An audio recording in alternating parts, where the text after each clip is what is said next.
Shalom, shalom, shalom. Bienvenue à notre émission Asubuhi na Yesu.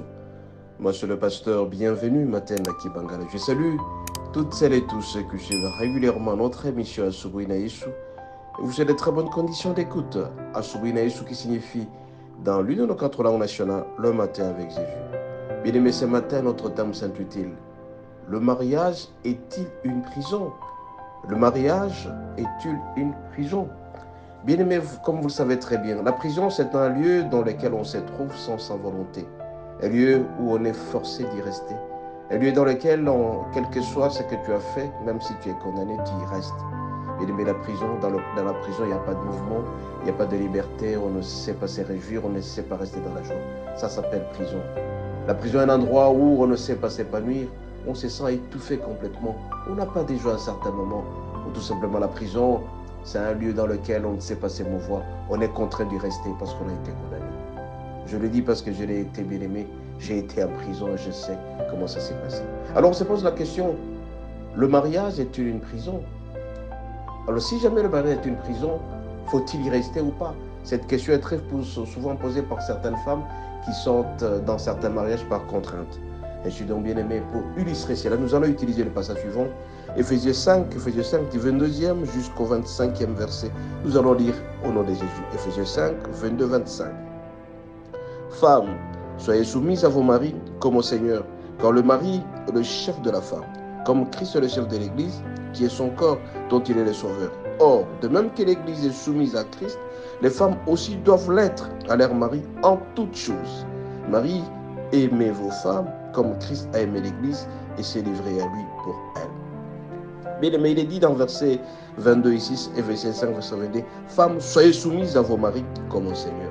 La soumission, la femme est appelée à se soumettre complètement à tout ce que l'homme veut. Bien aimé, pour entrer dans le mariage, c'est l'amour qui doit d'abord exister avant. Alors si jamais il n'y a pas d'amour, on ne sait pas entrer dans le mariage. On ne sait pas se soumettre si jamais on n'aime pas son mari.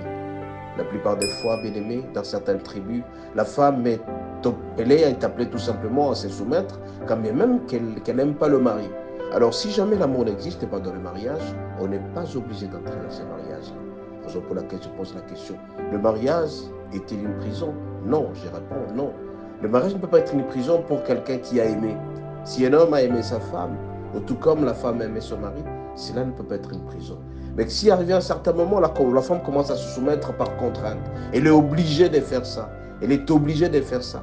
Quand bien même qu'il n'a pas d'amour, et donc là, le mariage n'existe pas. Femmes, soyez soumises à vos maris comme au Seigneur.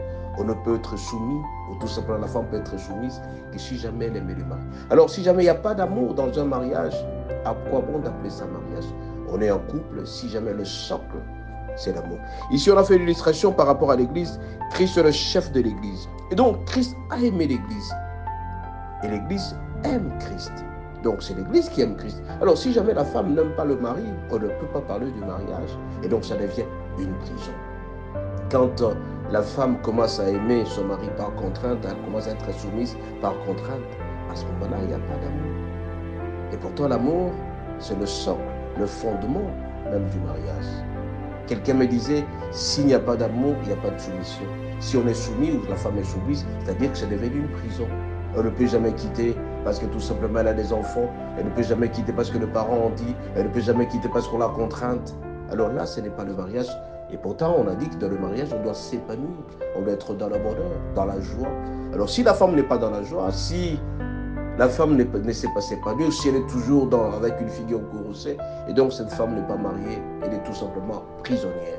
Ce matin bien aimé, je vais tout simplement alerter certaines familles qui font en sorte que la femme puisse rester dans un mariage par contrainte. S'il n'y a pas d'amour, à ce moment-là, il n'y a pas de mariage. L'Église ici dont on fait allusion, c'est-à-dire que l'Église a aimé Christ et Christ a aimé l'Église. Et donc, bien aimé, la femme, soyez soumise à vos maris comme au Seigneur. Car le mari est le chef de la femme, comme le Christ est le chef de l'Église. Christ a aimé l'Église. L'Église aime aussi Christ. Alors s'il n'y a pas d'amour inverse, à ce moment-là, on ne parlera pas du mariage. À la question de savoir, le mariage est-il une prison? Nous disons oui pour certaines personnes parce que tout simplement, si la femme n'aime pas le mari, elle est soumise comme ça parce que tout simplement, si jamais elle quitte le mariage, les parents vont s'en plaindre, ou tout simplement la culture, et voilà beaucoup de choses. S'il n'y a pas d'amour dans le mariage, on ne parlera pas du mariage, ça deviendra une prison. Mais par contre, bien aimé, quand c'est l'amour qui est le socle, le fondement, la femme aime exactement son mari, elle sera soumise à toutes choses. Si le mari fait plaisir à sa femme, on lui donnera des cadeaux. Le mari fait plaisir à sa femme, on lui donnera des sourires. Le mari fait plaisir à sa femme en l'épanouissant, en le faisant étudier, s'il n'a pas étudié, et dans tout l'essentiel. À ce moment-là, l'amour va exister entre l'homme et la femme. Cette complicité-là, ça s'appelle amour. S'il n'y a pas d'amour, donc il n'y a pas de mariage. Le fondement de chaque chose, il aimé restera toujours l'amour. Ce matin, j'ai vu alerter certains couples dans lesquels où la femme reste tout cela parce que j'ai des enfants, je dois rester, parce que je ne sais où aller, je dois rester. Il n'y a plus d'amour, donc il n'y a pas de mariage. Christ a aimé l'Église et l'Église aime Christ parce qu'il y a l'amour là-dessus. Et voilà, si jamais l'amour n'existe pas, donc on ne parlera pas du mariage. Bien aimé ce matin, le mariage est une prison pour ceux-là dont l'amour n'existe pas. Le mariage n'est pas une prison pour ceux-là dont l'amour existe. C'est l'amour qui doit exister, doit être le fondement de toutes choses. Si jamais l'homme est heureux avec sa femme, on parlera du mariage. Si la femme est heureuse avec son mari, on parlera du mariage.